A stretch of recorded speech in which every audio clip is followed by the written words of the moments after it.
नमस्कार भाइयों, मैं राकेश आपके लिए फिर से नया वीडियो लेके आ गया। पिछली वीडियो मैंने बताया था भाइयों 3 गुण क्या हैं, और आज हम जानेंगे कि काल ब्रह्म का जो है अव्यक्त रहने की प्रतिज्ञा, तो जो कि जीने की राह पुस्तक संत रामपाल द्वारा लिखित पुस्तक जीने की राह से भाइयों, तो जो कि प्रमाणित सही शास्त्रों का निचोड़ पुस्तक है, जिससे जो है मैं आप सबको जानकारी पहुंचाने जा रहा हूं।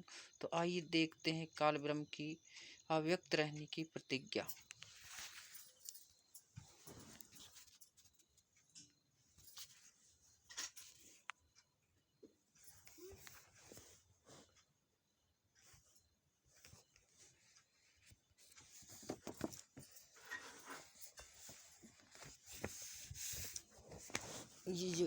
ये पुस्तक को भाइयों मैं हर वीडियो में बताता हूँ कि आप इसे निःशुल्क किस प्रकार मंगवा सकते हैं।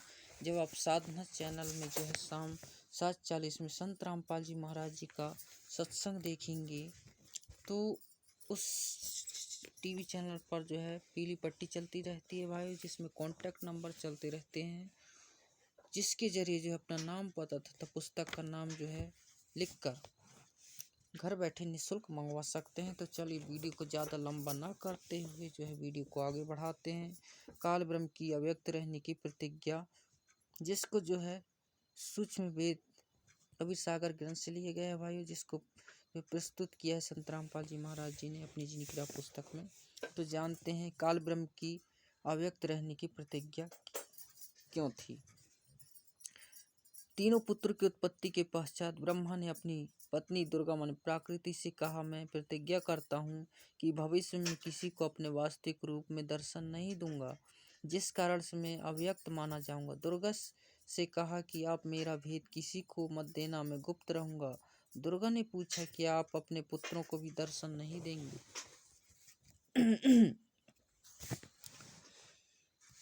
दोगे। ब्रह्मा ने कहा, मैं अपने पुत्रों को तथा अन्न को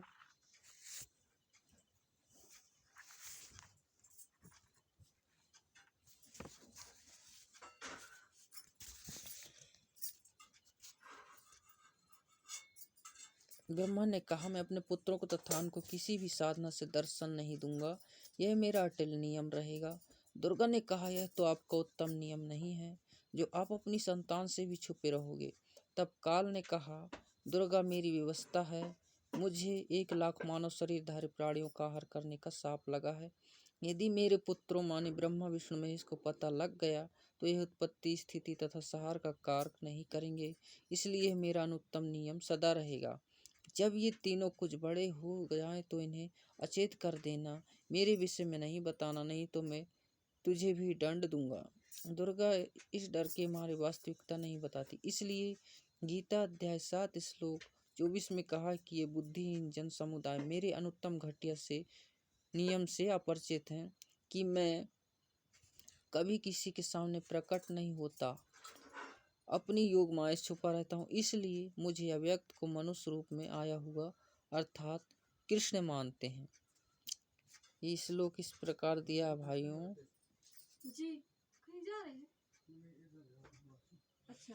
अबुद्धे मम अनुत्तम अवयम अविन परम भवम अजंता मम अव्यक्तम व्यक्तिम अपनम मान्यते। गीता अध्याय 7 श्लोक 24 का है भाइयों ये श्लोक। गीता अध्याय 11 श्लोक 47 तथा 48 में कहा कि यह मेरा वास्तविक काल रूप है। इसके दर्शन अर्थात ब्रह्म प्राप्ति न वेदों में वर्णित विधि से, न जप से, न तप से, न किसी क्रिया से हो सकती। जब तीनों बच्चे युवा हो गए, तब माता भवानी माने प्रकृति अष्टंगी ने कहा कि तुम सागर मंथन करो। प्रथम बार सागर मंथन किया तो ज्योति निरंजन ने अपने श्वासों द्वारा 4 वेद उत्पन्न किए, उनको गुप्त वाणी द्वारा आज्ञा दी कि सागर में निवास करो। चारों वेद निकले, वहां ब्रह्म ने लिए वस्तु लेकर तीनों बच्चे माता के पास आए।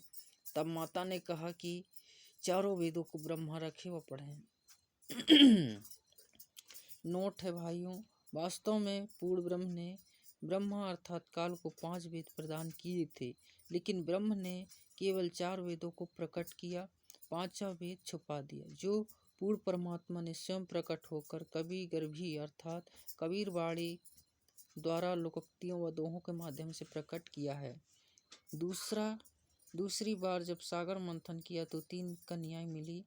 माता ने तीनों को बांट दिया। प्राकृतिक दुर्गा ने अपने ही 3 रूप माने सावित्री, लक्ष्मी तथा पार्वती धारण किए तथा समुद्र मंथन में छुपा दी। सागर मंथन के समय बाहर आई, वही प्राकृतिक 3 रूप हुई तथा भगवान ब्रह्मा को सावित्री, भगवान विष्णु को लक्ष्मी, भगवान शंकर को पार्वती रूप में दी।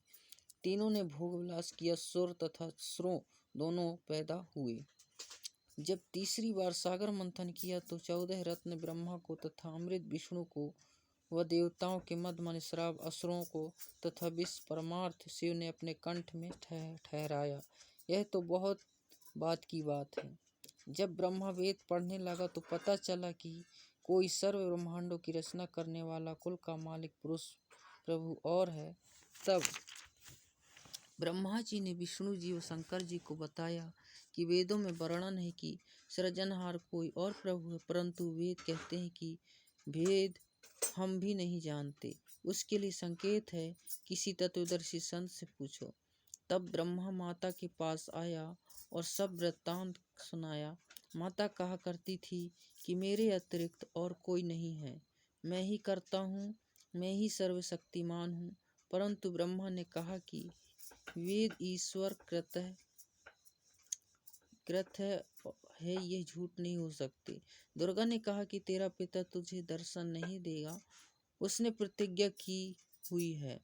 तब ब्रह्मा ने कहा, माता जी आप अब की बात पर अविश्वास हो गया, मैं उस पुरुष माने प्रभु का पता लगा कर ही रहूंगा। दुर्गा ने कहा, यदि वह तुझे दर्शन नहीं देगा तो तुम क्या करोगे? ब्रह्मा ने कहा कि मैं आपको शकल नहीं दिखाऊंगा। दूसरी तरफ ज्योति निरंजन ने कसम खाई कि मैं अव्यक्त रहूंगा, किसी को दर्शन नहीं दूंगा, अर्थात 21 ब्रह्मांड में कभी भी अपने वास्तविक काल रूप में आकर मैं नहीं आऊंगा। गीता अध्याय नंबर 7 श्लोक नंबर 24 का श्लोक है भाइयों।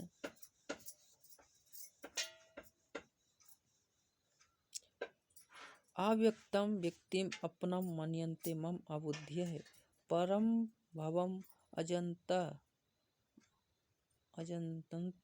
मम अव्ययम अनुत्तम।